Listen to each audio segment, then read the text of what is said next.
Olá, pessoal! Bem-vindos à aula sobre mitos e verdades sobre ABA. Eu sou Suelen Priscila, psicóloga comportamental, especialista em análise do comportamento aplicada ao autismo e atraso no desenvolvimento pela UFSCar, mestra em educação especial pela UFSCar também. Tenho diversos cursos na área do autismo, de atraso de desenvolvimento e nas outras deficiências também.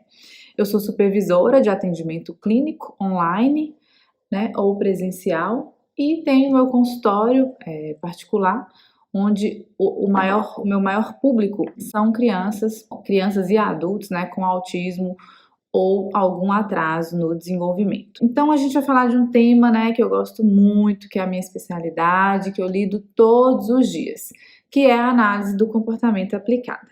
Antes de entrar nos mitos e verdades, eu vou explicar para vocês um pouquinho o que é essa abordagem. O que é esse ABA, tão famoso, que as pessoas falam tanto, tem gente que ainda não entende, tem gente que tem alguns preconceitos, então eu tô aqui hoje para quebrar, esses preconceitos, esses mitos e levar para vocês um conhecimento de qualidade, espero que seja passado, todo o conteúdo que eu programei aqui para vocês. O que acontece? Quando a gente tem, o filho com autismo, quando chega um paciente, a gente primeiro mostra para a família que há uma mudança na vida dessa família como um todo. Então, o tratamento da pessoa com autismo é uma tarefa de vida, que envolve não só a pessoa com autismo, mas toda a sua família, a escola, a sociedade, todo mundo que faz parte, desse mundo dessa criança.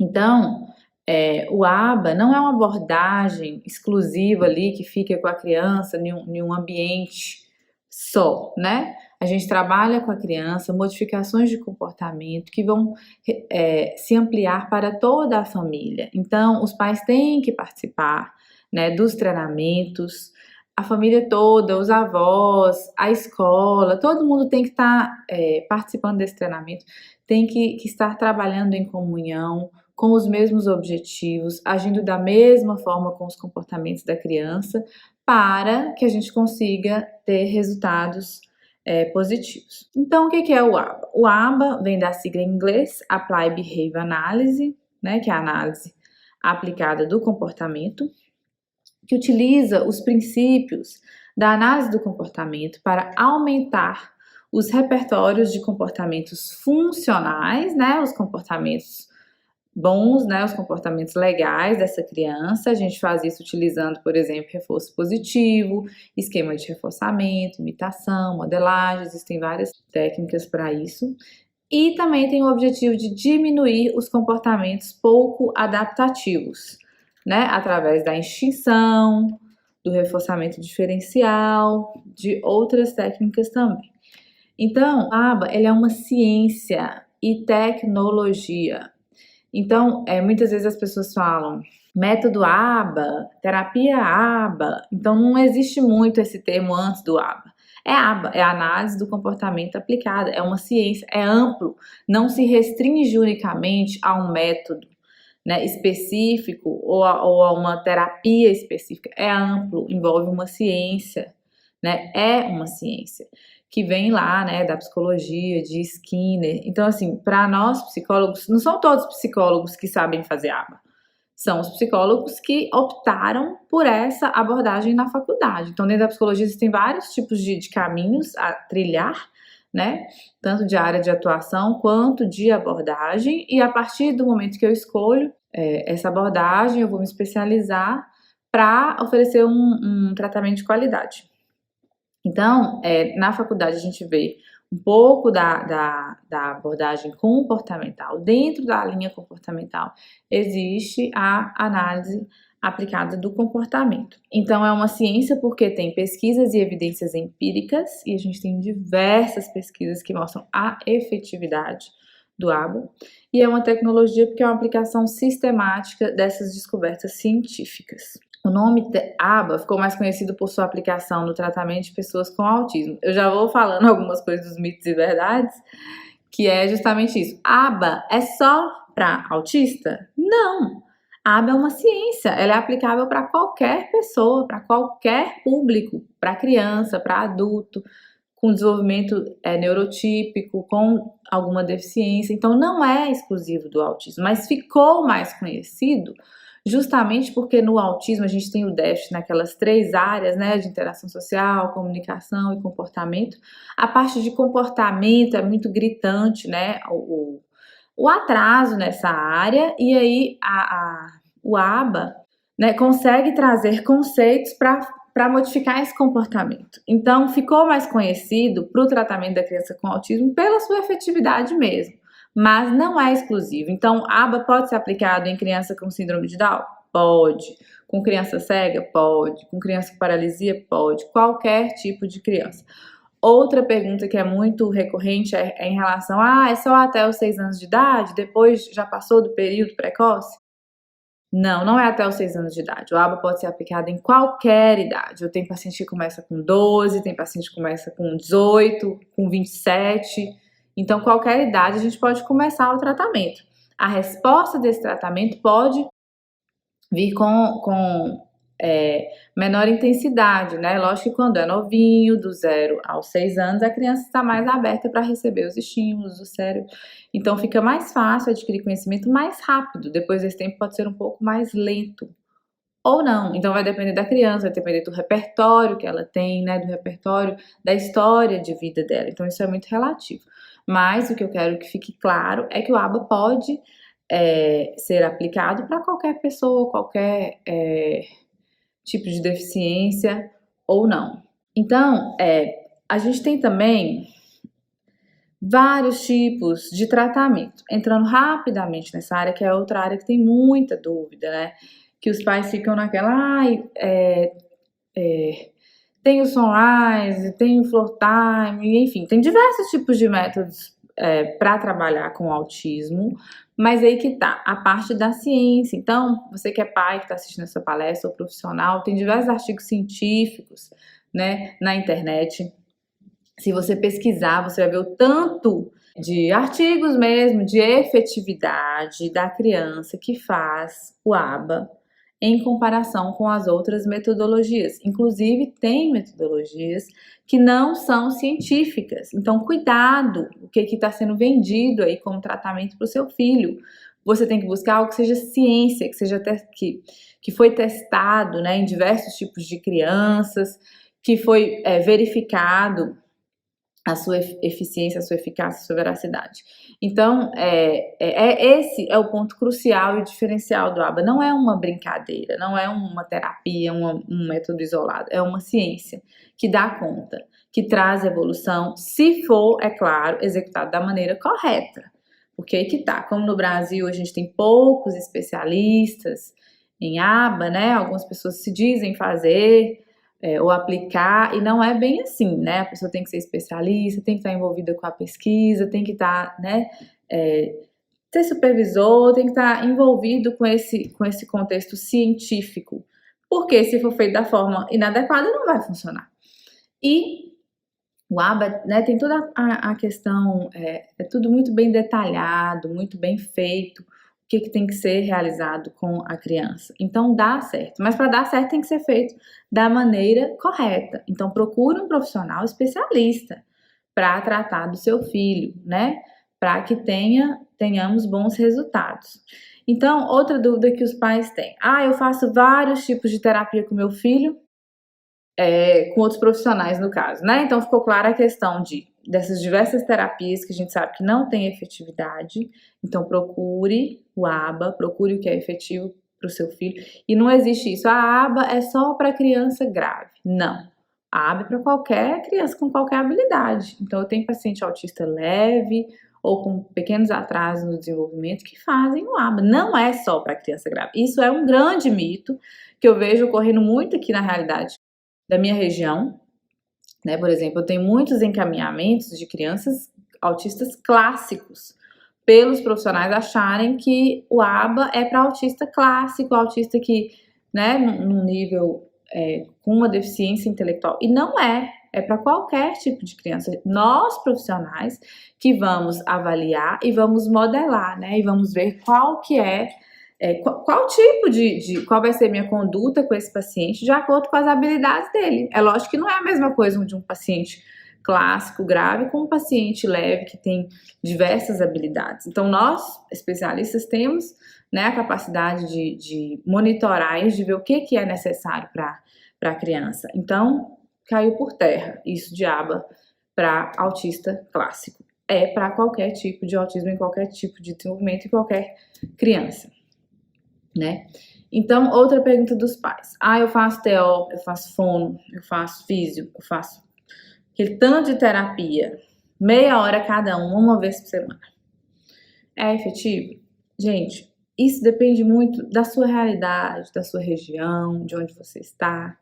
Mas, em termos gerais, existem pesquisas que mostram que se eu faço diversos tipos de terapia com meu filho que não estão conectadas, e se eu faço a metodologia específica, intensiva, essa metodologia intensiva ela tende a ser muito mais efetiva do que essa que está desordenada.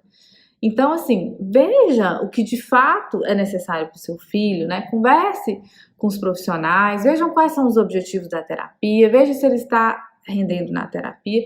Outra coisa, não existe isso de você levar uma criança autista para um profissional, ele fica meia hora lá dentro e vai embora toda semana sem ter contato com o pai, né? O tratamento da criança especial envolve diretamente a participação dos pais. Na minha sessão, por exemplo, os pais participam da sessão toda. Não adianta eu fazer algo aqui com a criança se o pai não participa. Se em casa, que ele fica com a mãe o tempo todo, ele não dá conta de fazer, né, as atividades propostas. Então, a família tem que participar desse processo juntamente com o filho. Tem que entrar, tem que saber o que está acontecendo. E o profissional ético e responsável, ele vai passar para essa família o que tem que ser feito em casa. Por quê? As pesquisas mostram a questão da intensidade, o tratamento é intensivo. Então, por exemplo, ele tem que fazer 2 horas de terapia todos os dias em casa. Infelizmente, não adianta eu levar em várias terapias que estão desordenadas meia hora, uma vez por semana. É lógico que é só isso que tem na sua realidade, tudo bem, mas vamos tentar buscar, né, algo que seja mais intensivo, ou vou buscar com esses profissionais, que ele fica 30 minutos todo dia, o que eu tenho que fazer em casa. Porque você tem que fazer alguma coisa em casa. É algo rotineiro. Eu faço estimulação no meu filho desde a hora que ele acorda até a hora que ele dorme. A forma dele pedir água, dele escovar os dentes, dele ir no banheiro, dele almoçar, dele trocar de roupa, dele arrumar as coisas para ir para a escola. Isso tudo é análise de comportamento aplicada. Isso tudo eu monitoro para que essa criança tenha autonomia. Afinal de contas, o meu objetivo como terapeuta é que o paciente tenha autonomia, que ele seja autônomo e independente lá na frente. E é o objetivo dos pais, é claro. Então, para que a gente alcance isso, eu preciso que o pai participe diretamente, saiba exatamente o que está ocorrendo na terapia.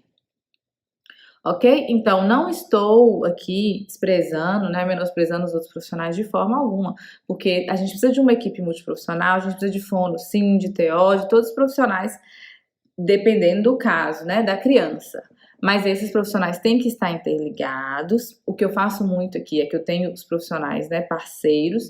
Então, eu trabalho junto com as fonos, com os outros profissionais.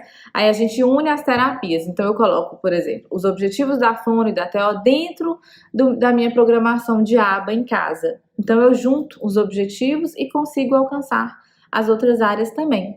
Então, tem área que eu vou trabalhar na terapia, por exemplo, a parte de comunicação, programa de ecoico, de nomeação, de intraverbal, que a ajuda da fono é muito importante para mim, porque eu não domino essa parte específica de habilidades motoras, né, motoras orais, então eu preciso dessa ajuda. Tem a parte da terapia ocupacional, das AVDs, do brincar independente. Então, assim, é lógico que é muito legal ter essa equipe, ter essa união, mas eu preciso de intensidade. Não adianta ser pouco tempo e não ser o tempo todo, né, em casa. O pai tá atuando com o comportamento do filho o tempo todo em casa, ok? Então vamos lá. O objetivo principal da terapia aba é aumentar a percepção que as crianças têm do mundo ao redor, suas interações sociais e sua comunicação. Então, justamente os déficits que a gente tem, né, lá com a criança, que é a parte do déficit na parte de habilidade social, de comunicação, de percepção, né, é o que é o meu objetivo na terapia. O meu objetivo é ampliar a percepção da criança para esses contextos que ela tem déficit. Então, para isso, as tarefas de aprendizagem propostas por nós, né, terapeutas, ABA, são formuladas de modo a auxiliar as crianças a atentarem adequadamente para os contextos e pessoas que convivem. Então, meu objetivo é auxiliar a criança a entender como é que funciona o mundo, né? Porque às vezes ela chega no ambiente, ela fica isolada, ela brinca de forma inadequada, o pai não sabe como lidar. Então, eu, como terapeuta, eu vou buscar mostrar para essa criança, modificar as questões do ambiente, modificar as questões comportamentais mesmo, de como que ela age, os antecedentes, as consequências, para que comece a ter uma diferença, né? Para que ela comece a ter uma nova percepção desses ambientes e dessas pessoas. E para isso, novamente, eu preciso muito da ajuda dos pais. Então, os programas que a gente monta na terapia constroem pré-requisitos de atenção e habilidades básicas. Então, eu começo, é lógico, da parte básica. Todo tratamento ABA é gradual. Então, eu começo sempre dos pré-requisitos, das habilidades básicas, eu vou evoluindo, deixando mais complexo, até que a criança consiga ficar independente nessa habilidade, dentro do maior nível de complexidade que ela tenha. Então, os programas vão construir pré-requisitos de atenção e habilidades básicas de aprendizagem para que as crianças sejam capazes de aprender sem ajuda. Por quê? Porque a minha metodologia, eu dou várias ajudas para a criança, né? Iniciando com uma ajuda total e vou reduzindo essa ajuda até que ela não tenha nenhum tipo de ajuda. É claro que essas ajudas vão variar de acordo com os programas, né? De nomeação, de identificação, enfim, né? Ajudas com dica ecoica, ajudas motoras, vão variar. Mas o meu objetivo final é que elas sejam capazes de aprender sem ajuda e estejam preparadas para desenvolver conhecimentos complexos. A gente faz isso direcionando as habilidades, as potencialidades de aprendizagem já presentes na criança, permitindo que elas sejam efetivadas de maneira apropriada. Então, o que eu preciso de entender como pai, como profissional? Quais são as habilidades que o meu paciente, meu filho já tem? Porque a gente parte de um princípio de habilidades, né? De pontos positivos que essa criança já tem, por exemplo. Ela adora letra, ela adora cores, eu posso partir de um objetivo de algo que essa criança já tem e ela tem. Né? A gente tem que procurar o que é motivador, o que é bom para o meu filho, quais são as habilidades que ele já adquiriu. Então, eu tenho que partir de algo que ele já tem para ampliar, né, essas habilidades. É claro que as habilidades que ele não tem, eu vou buscar estimulá-las, né, para que ele adquira essas habilidades. Então, assim, qualquer pessoa pode fazer o ABA. Então, até o ABA é para pais, professor, babá, assistente social. Eu sempre falo isso nas minhas palestras, né? É para qualquer pessoa que tenha interesse de fazer a diferença na vida da criança. Então, para eu ser aplicador ABA, eu preciso de um supervisor, né, especialista para me orientar, para me dar todo o treinamento, para que eu consiga aplicar, né, efetivamente a terapia. Então, outra característica muito importante do ABA é que o ABA, né, tem a metodologia da não rotulação. A gente não rotula as crianças, os pacientes, né, as pessoas com autismo. Porque as mesmas leis comportamentais do pensamento, do sentimento, controlam o que é chamado de doença e o que é chamado de normal. A questão é, quais são as dificuldades dessa pessoa única e como lidar com elas? E não que doença essa pessoa tem. Então, o foco é nas relações do indivíduo, não na doença. O diagnóstico não é o passo mais importante. O melhor é uma análise das necessidades do indivíduo. Então, assim, é lógico que o pai precisa do diagnóstico em termos legais, né, para ajudar na questão da inclusão, de adquirir algum benefício, né? Questão do ônibus, tem vários fatores. Mas, assim, o seu filho, ele não é o diagnóstico, né? Seu paciente não é o diagnóstico, ele é o paciente, ele tem o nome dele, ele tem as características dele. Então, a gente vai focar em quais são os pontos positivos e quais são as necessidades dele. O foco é sempre nesse. Não é, ele é autista, ele faz isso, isso, isso. Não. O que ele tem de legal, o que ele tem de positivo. E quais são os déficits, né? O que precisa ser melhorado. O nosso foco não é no diagnóstico. Então, assim, falando as características do ABA, como eu já falei, é uma terapia intensiva, diretiva e relacional. Tem a questão das 40 horas do ABA, que é até também bem falado, né, a respeito desse tema, mas assim, não é uma realidade brasileira, né? Nos Estados Unidos a gente vê muito essa realidade das 40 horas de ABA. Eu tive a oportunidade de visitar os centros de autismo lá, né, de algumas regiões de Nova York. E a gente vê isso funcionando muito bem, o governo americano financia e tal. Aqui no Brasil não é muito assim. Então, o que eu vejo são crianças fazendo, e tem pesquisas que mostram, como de Gomes, que de 15 a 20 horas semanais há efetividade. Então, assim, vocês estão vendo que no mínimo tem que ter isso, né? De 15 a 20 horas semanais, ou seja, 2 horas, 1h30 diária, para que a gente tenha uma efetividade. Isso vai depender das habilidades da criança e, né, do que a família pode, do que a família dá conta de propor, né?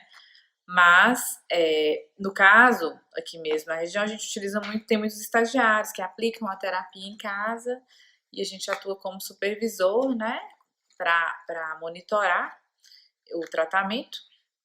Às vezes o pai aplica, enfim, né, como eu falei para vocês, qualquer pessoa pode aplicar desde que ela seja muito bem treinada. Mas aí o ponto crucial é a questão da intensividade.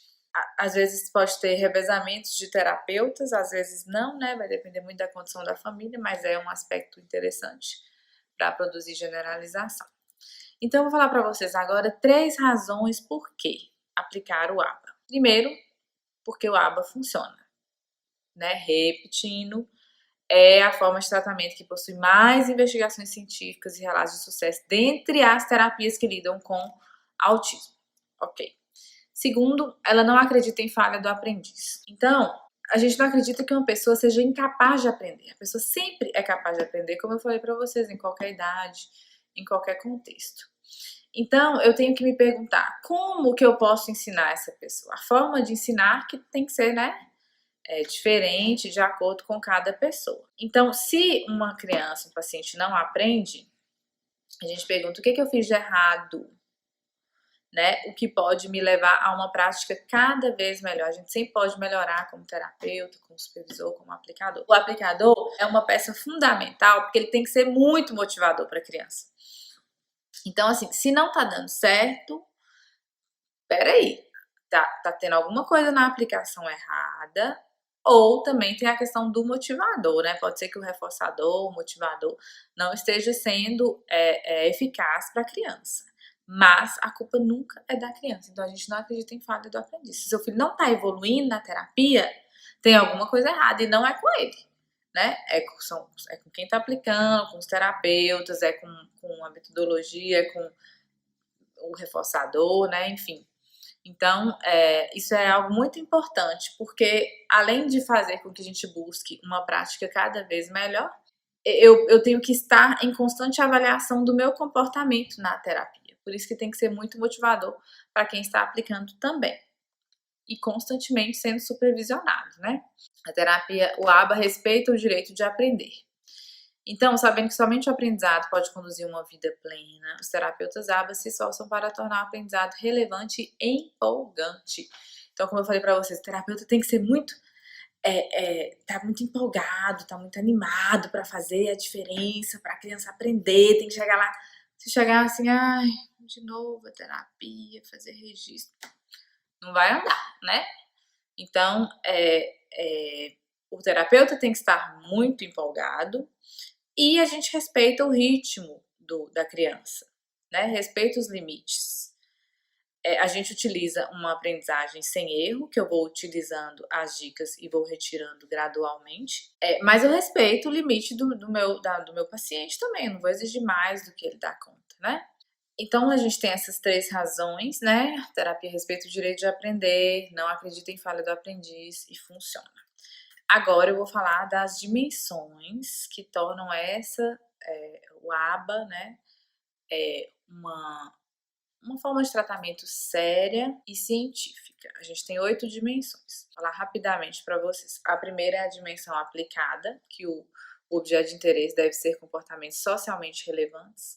Volta nessa questão, né, do respeitar o limite, de ver o que de fato é importante para essa criança nesse momento, não queimar etapa. Para que eu vou ensinar ela a alfabetizar se ela ainda não tem contato visual, se ela não sabe sentar, se ela não tem pré-requisitos de aprendizado. Então, a gente aplica de fato, né, os conhecimentos. Ela é comportamental. O foco da intervenção deve ser no que o indivíduo é capaz de fazer. Deve-se levar em conta o comportamento de quem realiza a intervenção, como eu falei com vocês. Então, o que ele dá conta? O que ele é capaz de fazer? Eu faço uma análise do comportamento da criança para montar toda a intervenção. Terceira, ela é analítica, deve-se ter certeza de que as mudanças no comportamento são resultados da intervenção. Então, para isso, a gente avalia constantemente, tem os registros, tem os passos de tratamento, tem os gráficos. Então, no ABA, eu consigo mostrar para o pai, olha, ele evoluiu esse mês nisso, nisso e isso. Eu tenho um gráfico aqui de evolução, eu consigo monitorar o comportamento dele, eu consigo saber o que ele aprendeu, quais todas as habilidades que ele aprendeu. Isso é muito importante, isso é muito bom para os pais também terem um retorno efetivo do tratamento. Quarta dimensão é tecnológica. A intervenção deve ser detalhadamente descrita de modo que qualquer outra pessoa seja capaz de executá-la, né? Tem uma linguagem clara. Então, por exemplo, nas folhas de registro eu tenho lá o nome dos terapeutas. Então, se eu fiz hoje, uma outra pessoa pegar amanhã, ela vai dar conta de fazer, porque a linguagem é clara, né? A folha de registro é tudo muito claro. Então, quem pegar vai dar conta, né, de continuar executando. Claro, quem foi treinado para isso. Conceitual, quinta dimensão. A linguagem deve ser correta do ponto de vista conceitual, evitando ambiguidades. Então, tem que ser uma linguagem muito clara e objetiva com os conceitos, né, da análise do comportamento. Sexta dimensão, ela é eficaz. Como eu já falei, né, um ponto muito importante, fundamental. Para a CEABA, a intervenção deve ser eficaz, produzir resultados desejados. E aí eu monto objetivos a curto, médio e longo prazo, né? Mostrar para a família, ó, daqui 6 meses meu objetivo é que a criança atinja essa habilidade. Mas agora, para essa semana, para esse mês, a gente tem esse objetivo. Então a gente vê a eficácia. Sétima dimensão, produzir generalização. Adianta o meu filho fazer a terapia só com uma pessoa? Se comportar bem só com uma pessoa? Só no ambiente da terapia? Ou, por exemplo, só na escola? Ah, na escola ele é ótimo. Chega em casa, né? Quebra, dá birra, não adianta nada. Então, um ABA, né, muito bem aplicado e estruturado deve produzir generalização. Ou seja, ela deve ser durável, a intervenção, resistir ao tempo. Para isso, eu crio programas de manutenção do que a criança está aprendendo. Estender-se para outros ambientes. Então, o que ela aprendeu aqui, ela vai fazer na escola, na praça, na casa da avó, em qualquer ambiente. Estender-se para outros comportamentos, né? Ela aprendeu um comportamento aqui e vai generalizar isso para outro comportamento. E para outras pessoas. Então, ela faz comigo, ela faz com a mãe, ela faz com a tia. É lógico, gente, que assim, o comportamento da criança com os pais, com a mãe, é bem diferente mesmo, né? Isso para qualquer criança, para uma criança com desenvolvimento neurotípico também, o comportamento é diferente. Mas, no geral, o que ela aprende, ela deve generalizar para os outros contextos também. Então, esse é um ponto fundamental.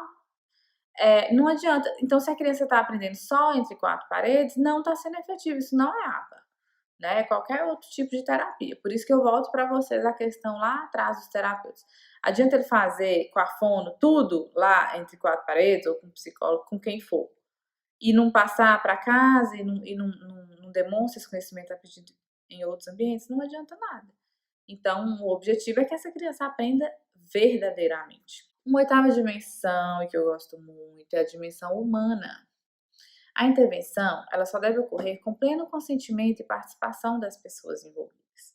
Então envolve o respeito, a motivação, a participação, né? No início, nós, especialistas, explicamos para o pai como que é a metodologia, né? Como que funciona, como que a gente respeita o direito do aprender, respeita os limites, como que são as questões das motivações, as questões dos reforçadores, que fica muita dúvida, como que é a questão da participação dos pais. Então é humano, a gente está lidando com ser humano, né? Não é com robô, não é com qualquer outro tipo de objeto, a gente está lidando com humano, com crianças, com sentimentos, então isso é respeitado. Então, só passando, né, as dimensões que a gente falou, são 8 dimensões: aplicada, comportamental, analítica, tecnológica, conceitual, eficaz, produz generalização e é humana. Então, a gente tem 8 pontos aqui fundamentais que fazem com que essa metodologia seja um diferencial, né, na vida da criança, essa ciência. E para a gente finalizar a nossa palestra de hoje, vou falar alguns outros mitos que existem, que eu ouço, que eu vejo também na internet. Um dos mitos que tem demais é essa questão, que a aba é só na mesinha e robotiza a criança. Um mito total, como eu já falei para vocês. Não é só na mesinha. A gente faz no chão, a gente brinca. É engraçado, tem gente que fala assim, você brinca, mas isso não é aba, não. Uai, você tem brinquedo no consultório? Então, tipo, eu acho que a aba é robotizar. Você pega a criança como se fosse um robô, dá o estímulo, dá a resposta, não tem nada a ver. Isso é uma aba feita da forma inadequada. Aliás, nem é aba, né? É outra metodologia lá. Se tem alguém fazendo dessa forma, falando que é aba, é antiético, né? Não está certo. Então, eu posso fazer na mesinha, assim como na escola as crianças ficam na mesinha, mas tem o momento de sair, tem os intervalos, tem a parte que faz no chão, tem a parte que faz no parque, no shopping, na casa da avó. Então, assim, é variável esses ambientes. E não robotiza a criança. Não robotiza a criança, se eu aplico da forma correta. O objetivo é que ele amplie as habilidades dele, não que ele fique fazendo as habilidades igual um robô, de forma alguma. Então, é outra questão que tem muita dúvida, né? A questão dos reforçadores. Então, atenção, papais e mamães. Tem gente que acha que, por exemplo, outra frase, reforçadores são sempre alimentos e brinquedos? Mito. Não. O reforçador que a gente utilize mais, deve ser utilizado, são os reforçadores sociais, que é cosquinha, beijo, abraço. Mas tem criança que não gosta só disso, então eu posso parear esse reforçador com algo tangível que ela gosta. Na verdade, não existe reforçador, o reforçador é esse. Isso vai depender da criança, ela gosta de tablet, ela gosta de quê, né? Então, para que eu uso reforçador? Porque eu preciso de algo muito motivador para que essa criança faça as atividades. Ela tem que estar aberta para adquirir esse conhecimento. E como o autismo reduz, né, essas habilidades dela, quando eu tenho um reforçador muito eficaz, isso ajuda muito e a terapia depende desse reforçador. Então, não é alimento, sempre alimento, vai ser alimento se os pais consentirem e se for necessário.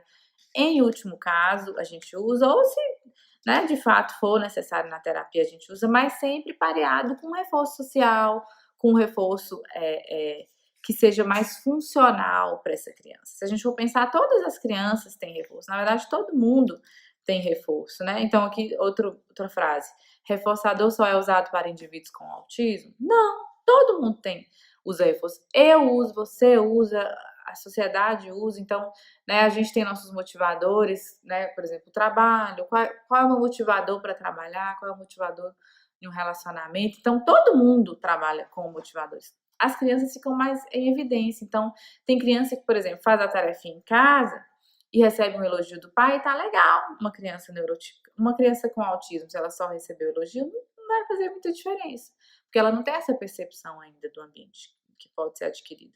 Então, eu vou usar um reforço tangível, eu vou usar o que ela gosta. Então, é algo que vai ser bom para a criança, que vai gerar aprendizado para a criança. Então, não tem nenhum tipo de robotização e não é uma simples troca.